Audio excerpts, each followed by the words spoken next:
This is the Discovery Optics XED, their long-awaited 6 to 36 power long-range precision scope with high-performance Japanese ED glass and a surprising street price just under $700. Which isn't cheap, but compared to premium 36 power scopes that cost thousands, is a relative bargain if it lives up to expectations.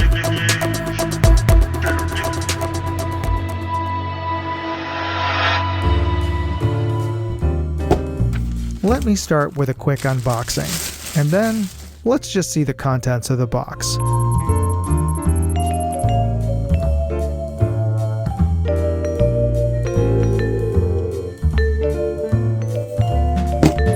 This is the Discovery Optics XED, and this is a large beast. It is over 17, or just about 17 inches long, and that is before you add the sunshade to this.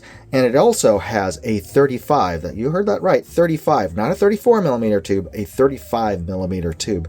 Now, this follows the new Gen 2 style that was implemented in the EDPRS Gen 2 with some slight changes.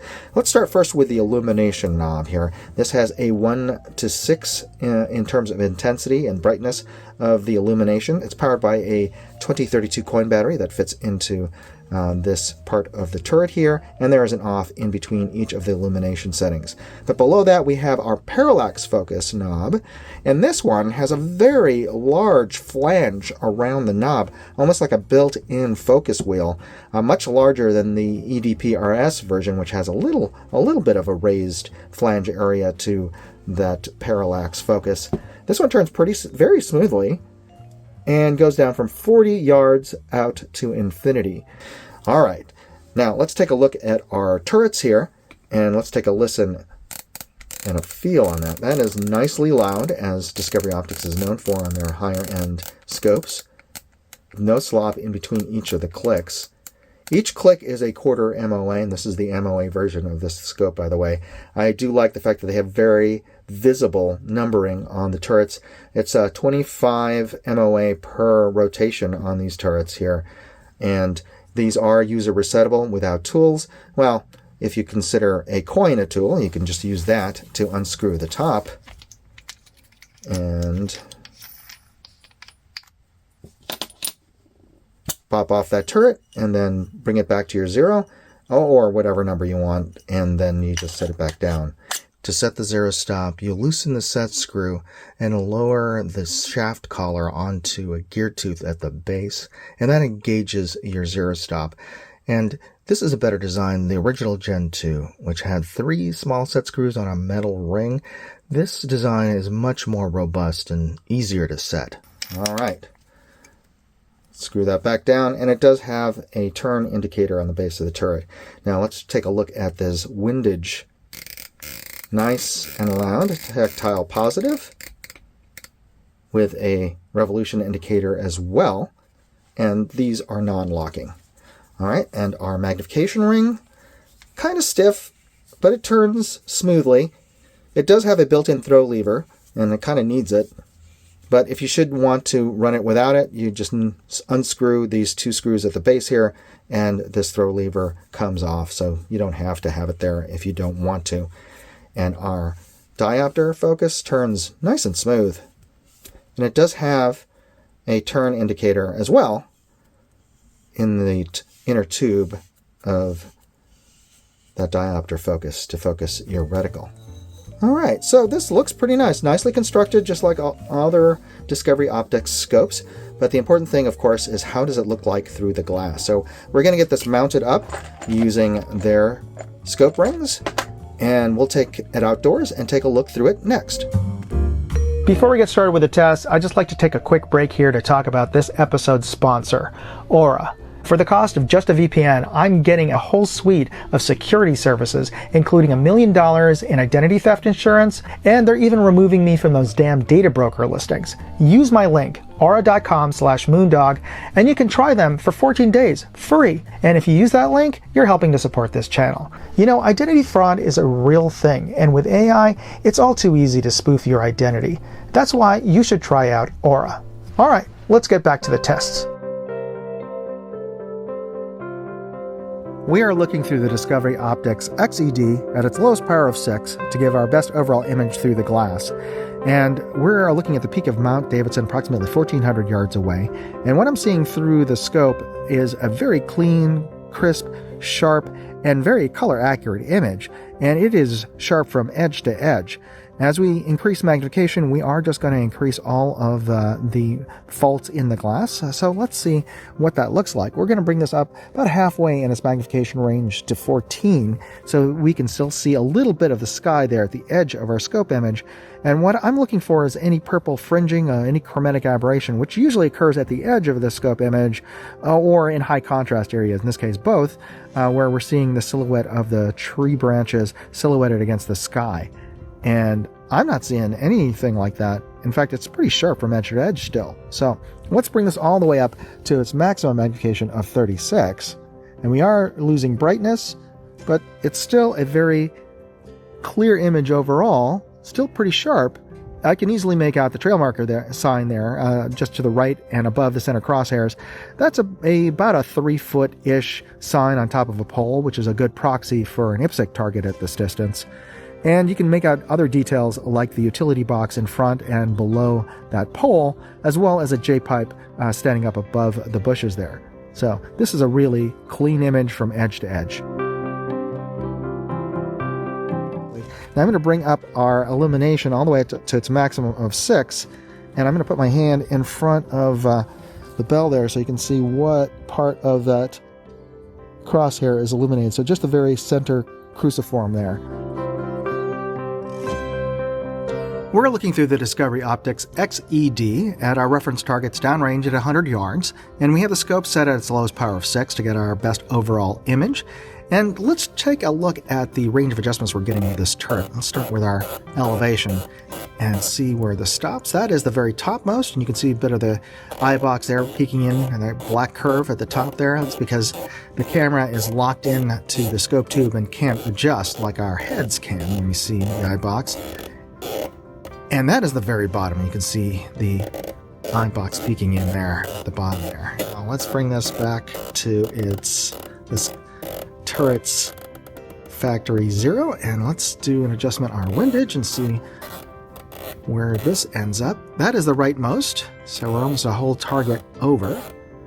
And let's see where it goes to the left. And that is the leftmost range of adjustment there. And let's bring this back to factory 0. Alright.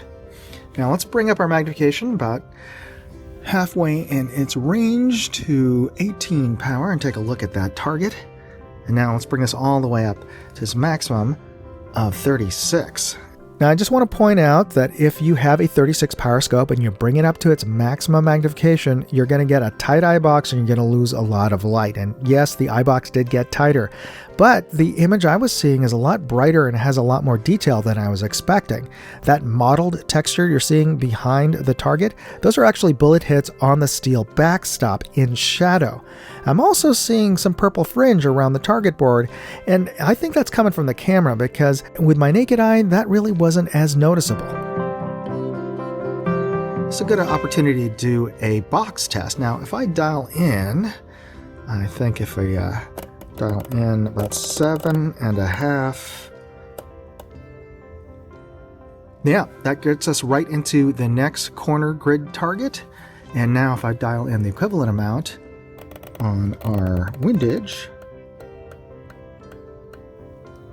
yep, that puts us right into the next highlighting grid square. And now if I bring the elevation back down to 0 on the turret, yep, that brings us right into the next grid square. And if I bring our windage back to factory 0, we are right back where we started. Well, since we're lined up to our corner target, let's do my buddy Cyclops Joe's nipple twister test. We're just going to turn the heck out of these turrets for a good 30 seconds and see if they'll return back to their original start location and if I dial back the turrets to their factory 0.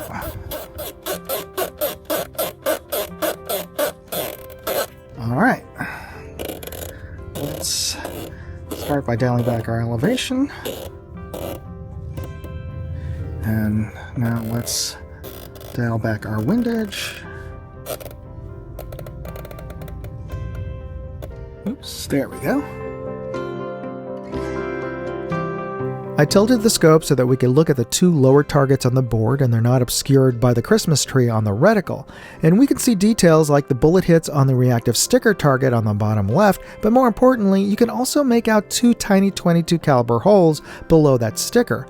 And in the Air Force optical resolution chart on the bottom right, I can make out both horizontal and vertical lines down to element 1 in group 0. For a scope that costs less than $1,000, that's an impressive level of detail that you usually will only see with a spotting scope. I want to thank Discovery Optics for sending me an XED to test out, but before we start talking about this optic, I'd just like to point out you're still watching the video at this point, which probably means you liked it, so don't forget to hit that like button. And consider subscribing to this channel if you're not already subscribed. That's absolutely free. You don't get charged anything for hitting the subscribe button. And if you like my content, check out my travel channel, Moondog Go, and my gadget channel, Moondog Reviews. So let's get back to the review of this scope. Discovery Optics really put in some time and effort in designing a scope optimized for long-range precision shooting. The reticle is more simplified than their EDP-RS scopes, and when you're looking at a 3-inch bullseye from 1,000 yards, you want the least cluttered, cleanest view of your target. And they've enlarged the parallax focus ring on this. It's really more of a dedicated focus ring, which allows you a fine adjustment on your focus. And with the Japanese ED glass, you're getting a really crisp, clear view through this scope, and it has 120 MOA of internal adjustments. Perhaps the only criticisms I have about this scope is I wish the turrets had 1/8 of an MOA adjustment per click, and this is a rather heavy scope at almost 4 pounds and has a very unforgiving eye box. But for a lot of long-range precision shooters, heavy weight is an advantage, and a tight eye box is par for the course for any 30, 36 power or higher power scope. But let me know in the comments who you think the scope is best suited for. And if you're interested in picking one up, this would be a great value at under $1,000, but this has a street price under $700, which makes this amazing. And if you're interested, I've got product links as well as any coupon codes and information about this scope on my full written review at moondogindustries.com. You'll find a link to that article in this video's description. Use those links and you help support this channel, and you can always help support my efforts by simply hitting the like button, the subscribe button, and the notification bell buttons. So thanks for doing that, and thanks for taking the time to watch this video. God bless. Moondog out. Hey, I'd like to know what you thought of this video. Leave me a comment or chat with me on Facebook, Twitter, TikTok, MeWe, Instagram, or Locals. And if you want to see all of my videos, go to moondogindustries.com.